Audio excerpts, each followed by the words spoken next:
Dear friends, అందరికీ వందనాలు. ప్రతి సంవత్సరం జూన్ 5వ తేదీన ప్రపంచ పర్యావరణ దినోత్సవాన్ని జరుపుకుంటున్నాం. మిత్రులారా, మనకందరికీ తెలుసు, మానవ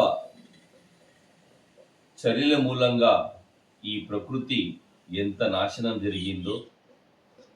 మరి ఈ యొక్క ప్రకృతిని పరిరక్షించాలంటే ప్రజలందరిలోన ఈ యొక్క వాతావరణ మార్పుల పట్ల అవగాహన కల్పించాల్సిన అవసరం ఎంతైనా ఉంది.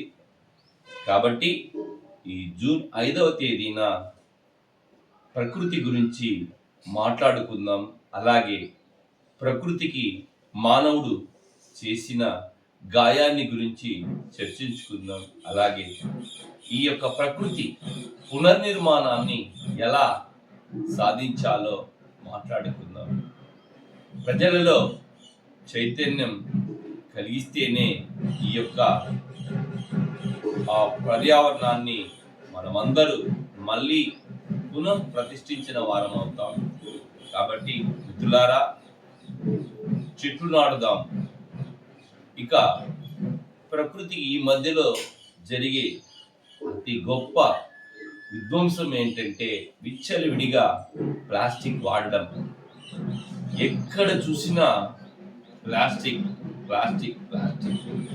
మరి ఇప్పుడు మనం ఈ ప్లాస్టిక్ని సాధ్యమైనంత వరకు తగ్గిద్దాం. ఇప్పట్లో ప్లాస్టిక్ని 100% తగ్గించడం అసాధ్యం. కాబట్టి ఫస్ట్ క్రమక్రమంగా ఈ యొక్క ప్లాస్టిక్ని తగ్గించి పర్యావరణాన్ని కాపాడుదాం. మీరందరూ ప్రకృతి గురించి కాస్త ఆలోచించండి. మనమందరూ భవిష్యత్ తరాలకి ఈ యొక్క ప్రకృతిని, మరింత అందమైన ప్రకృతిని అందించాల్సిన బాధ్యత ప్రతి ఒక్క పౌరుని పైన ఉందని తెలియజేసుకుంటూ, మరి ఈ యొక్క ప్రపంచ పర్యావరణ దినోత్సవం సందర్భంగా అందరికీ మరొకసారి శుభాకాంక్షలు.